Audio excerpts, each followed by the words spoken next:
reivindicado sucessivamente cada uma destas. Foi primeiramente impresso nas poliglotas de Paris e de Londres e é em grande valor crítico. O seu importante lugar na crítica do Novo Testamento está mostrado no capítulo seguinte, quando se descrevem todas as outras traduções siríacas do Novo Testamento. Ele prossegue trazendo mais esclarecimentos sobre outras traduções que também foram importantes ao longo da história. Mas acredito que aqui já é suficiente. A gente vê todo o processo de construção histórica, a gente vê todo o processo, tá certo? No qual esses documentos estão sendo produzidos, né, e traduzidos em diferentes situações, tanto na Babilônia quanto na Palestina, onde foram feitos os autógrafos. Depois Esdras os reuniu e deu a tríplice divisão. No Egito também se produziram documentos que depois serão aproveitados aí na Septuaginta, ok? A tradução, a recensão samaritana, que aproveita desses documentos e constrói a sua própria, que será depois comparada tanto com a maçorética, tá certo? Já no meio da era cristã, quanto a de Qumran. Eu quero trazer agora a contribuição sobre essa de Qumran. Vou pedir licença aqui apenas para me sentar um pouco para fazer essas leituras que concluem a nossa aula. Então a de Qumran, conforme eu vou trazer aqui, ela serve então, ela é importante para comparação, tá certo? Comparar com essas outras tradições de traduções textuais já escritas. Eu trago aqui o livro Faces do Antigo Testamento. Faces do Antigo Testamento, leitura CPAD, autoria de David W. Baker e Bill T. Arnold. Ele fala acerca dos manuscritos do Mar Morto. Veja só o que ele diz. Sem dúvida, a descoberta e gradual publicação dos manuscritos bíblicos entre os manuscritos do Mar Morto tem causado de longe o maior impacto no estudo do texto do Antigo Testamento no século XX. Não é exagero dizer que toda a disciplina foi revolucionada por esses achados, uma vez que eles deram acesso aos estudiosos a grande quantidade de manuscritos ou fragmentos remanescentes deles, que são 1000 anos mais antigos do que qualquer outro que tivera disponível antes. Então os maçoréticos, que eram os textos mais antigos que dispunhamos, de 1000 da era cristã pelo menos, aí foram encontrados os de Qumran em 1957, que eram de pelo menos 120 a.C., 1000 anos ou mais antes daqueles. Vamos lá.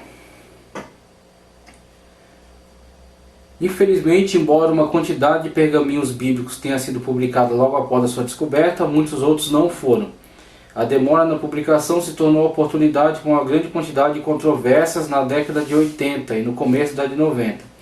Mas em meados da década de 90, praticamente todo o material bíblico já foi publicado de uma forma ou de outra. A maioria dele na série Discoveries in the Judean Desert. O efeito geral dessas descobertas é o reconhecimento de considerável diversidade textual nos 3 séculos que precederam a destruição do Segundo Templo, em 70 d.C.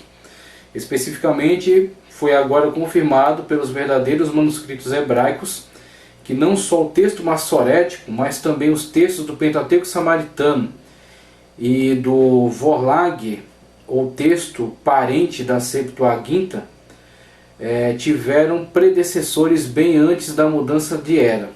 Foi só no fim do século I d.C.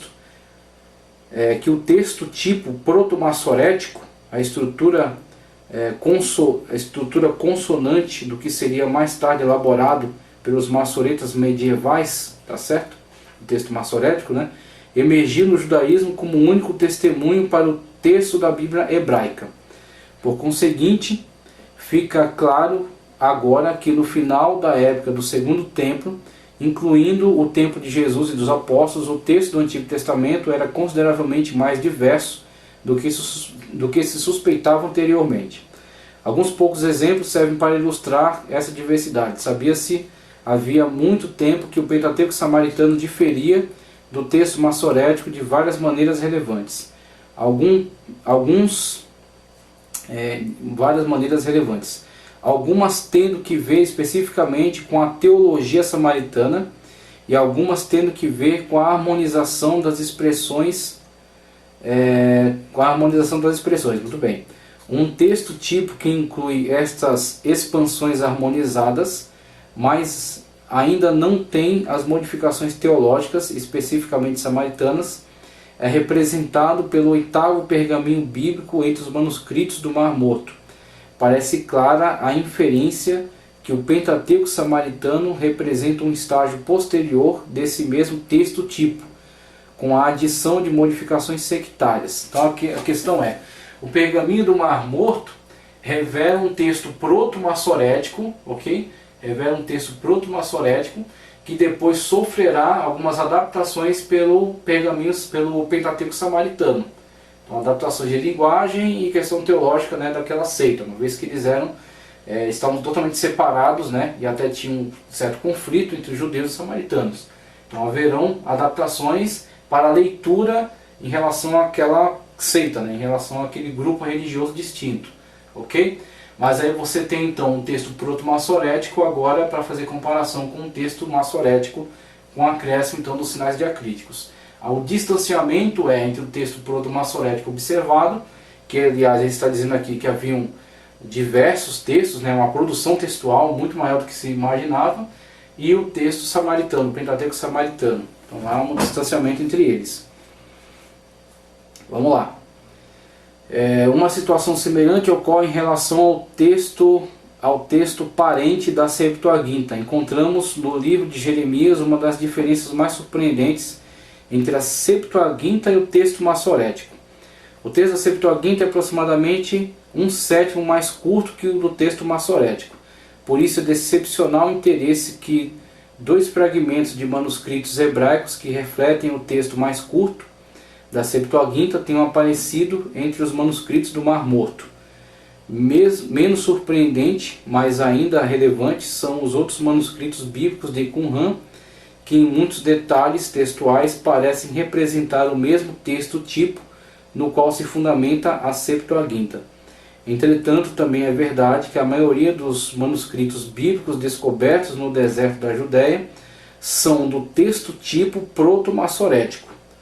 O grande pergaminho de Isaías, por exemplo, oferece um texto de Isaías que é claramente um precursor do texto massorético, embora nos permita às vezes corrigir o último em alguns trechos. Aí você vê, começando a se levantar a questão da Septuaginta ser na verdade uma tradução que toma como fonte esse texto proto-massorético descoberto em Qumran, essa tradição proto-massorética. Tá, ok? Interessante como a gente vê, né? Então a gente consegue a partir daí lançar mais luz sobre o trabalho que foi feito pelos massoretas, né, na tradução, na cópia e acréscimo dos sinais diacríticos, né, a preservação do texto que eles fizeram por meio desse trabalho.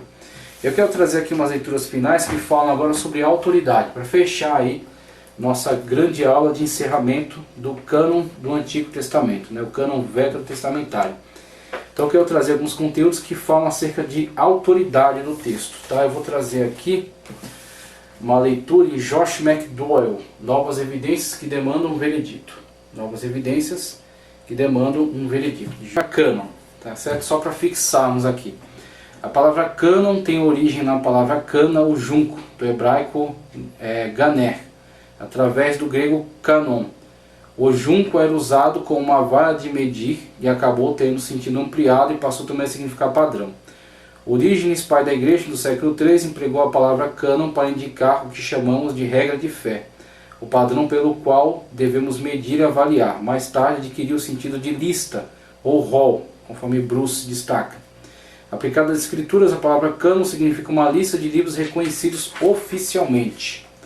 Lista de livros reconhecidos oficialmente. É importante ter em mente que a igreja não criou o cânon. Veja essa frase como é importante. É importante ter em mente que a igreja não criou o cânon. Ela não decidiu que livros seriam chamados de escrituras. A palavra de Deus é inspirada, ao contrário, a igreja reconheceu ou descobriu os livros que foram inspirados desde o princípio. Em outras palavras, um livro não é a palavra de Deus porque foi reconhecido pelo povo de Deus. Um livro não é a palavra de Deus porque foi reconhecido pelo povo de Deus. Antes, foi reconhecido pelo povo de Deus porque é a palavra de Deus. Isto é, Deus Deus, não o povo de Deus, concede ao livro sua autoridade divina.